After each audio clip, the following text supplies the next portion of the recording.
Hey everyone, and welcome to today's Explainer. We're diving straight into something that is, honestly, as fascinating as it is deeply unsettling. We're launching an investigation into medical giants, specifically looking at companies like DaVita.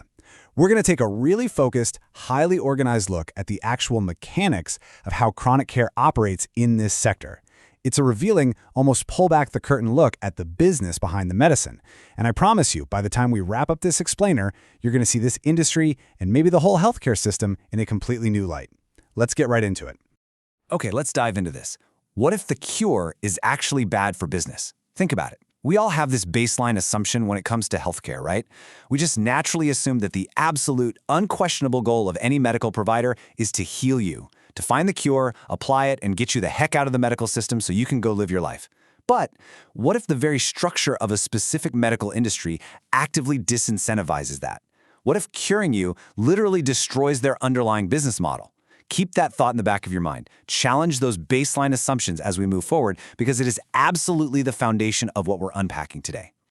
To truly wrap our heads around how this dynamic works, we need to ground that philosophical question in some cold, hard financial reality. $380. According to investigations into these medical giants, that specific number represents the per-treatment profit these companies are making. And let's be super clear here, that is profit, not revenue. Pure profit. When you attach a number like that to a single recurring medical procedure, one that a patient needs multiple times a single week, it creates this massive financial gravity. It immediately shifts the whole conversation away from abstract medical ethics and drops it right into concrete, undeniable financial math. Section 1. The dialysis trap. The illusion of care. So we're looking at how patients, people who desperately need care and absolutely trust the system, end up falling into a framework that, according to the source material, isn't actually designed to cure them at all. The investigation reveals this really stark reality built on what economics like to call a perverse incentive. You see, in a normal healthy market, you get paid to solve a problem, right? But in this specific business model, keeping a patient chronically sick and quite literally tethered to a dialysis machine is what feeds the corporate piggy bank. If the patient gets cured and breaks free, well, that guaranteed profit just vanishes.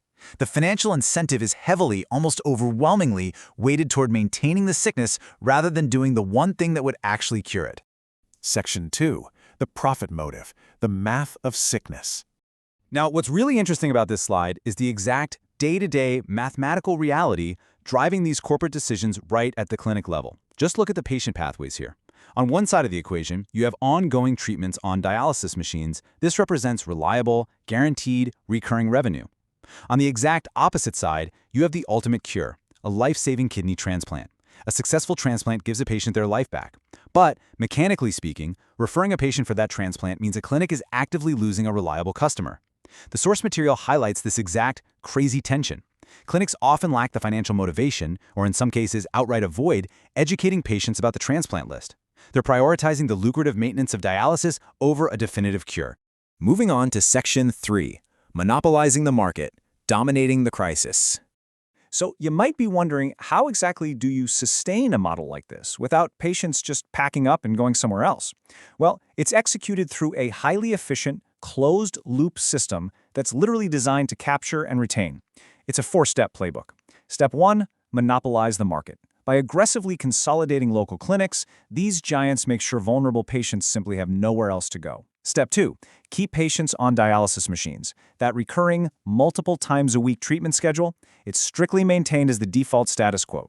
Step 3, withhold life-saving transplant referrals. By not actively pushing or helping patients get on the transplant list, the patient pool remains stagnant, captive, and entirely dependent. And finally, Step 4, profit. That $380 per treatment just keeps rolling in week after week. Section 4. The taxpayer burden. Funding a grift. So the crucial point is who is actually paying for this incredibly lucrative monopoly. We've talked about the corporate giants, we've talked about the captive patients, but there is a massive third player in the room here. This isn't just some private market transaction happening in a vacuum.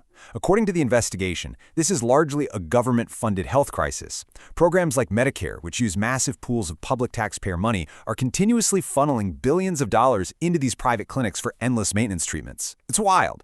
The ultimate irony the data shows us is that the taxpayer is largely footing the bill for an ongoing corporate monopoly rather than those funds being used to actually cure the patients and get them out of the system for good.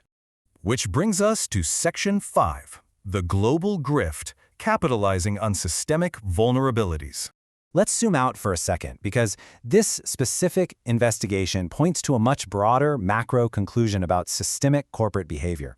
And this brilliantly illustrates the overarching theme of the source material, the global grift. So what is that?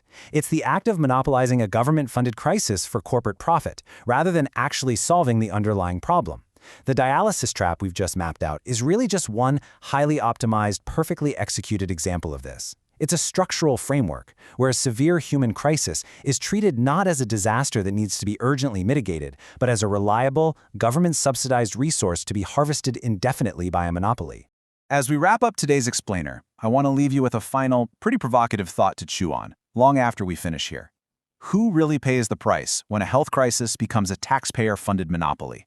Is it just the taxpayer, blindly footing this endless cyclical bill?